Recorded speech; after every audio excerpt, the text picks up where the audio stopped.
Hello guys! Good morning! Ngayong araw gagawa tayo ng ating sabaw.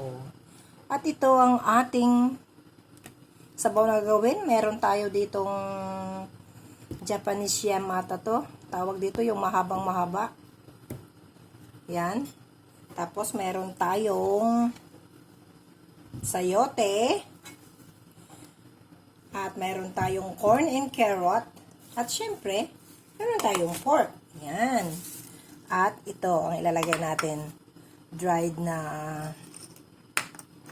almond para sa sabaw. Yan. I-blanch muna natin ang ating pork. Yan. I-blanch natin ang ating pork para matanggal yung mga puti-puti bago natin ilagay doon sa ating pinapakulong tubig na gagawing sabaw. Nakikita nyo yan guys, itong puti na ito. Yan yung dumi ng karne. Galing sa kanyang dugo, doon sa loob. Kaya kailangan natin na i-blanch muna ang ating tubig bago natin gawing sabaw. Para doon sa tubig na ating gagawing sabaw, wala ito. Diba?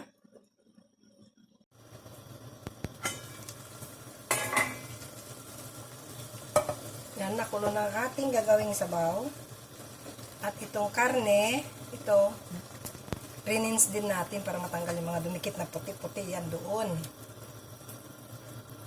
Tapos, lagyan na natin ang ating mga ingredients. Yan, tapos, itong corn.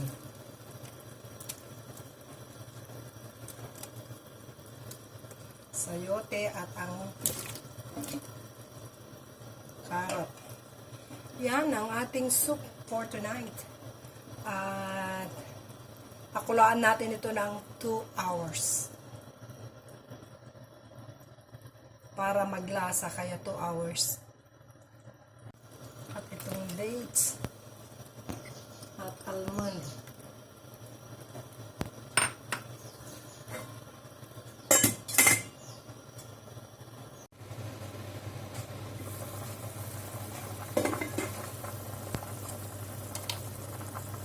Yan na ngayon ang ating sabaw. After 1 hour, ngayon lalagyan natin siya ng asin.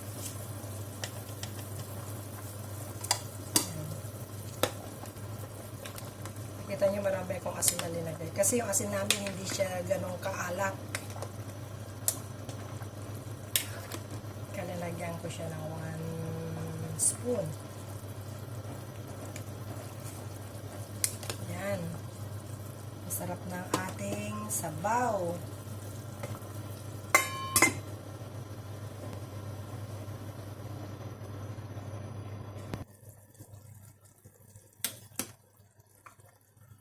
Tapos tong karne niya, pwede rin dish na rin. Ating sabaw.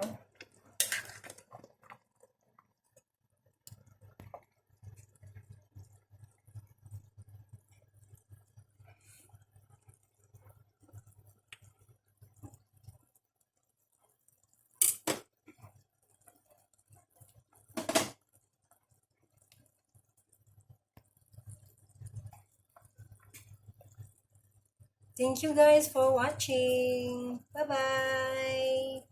Please like and subscribe my channel.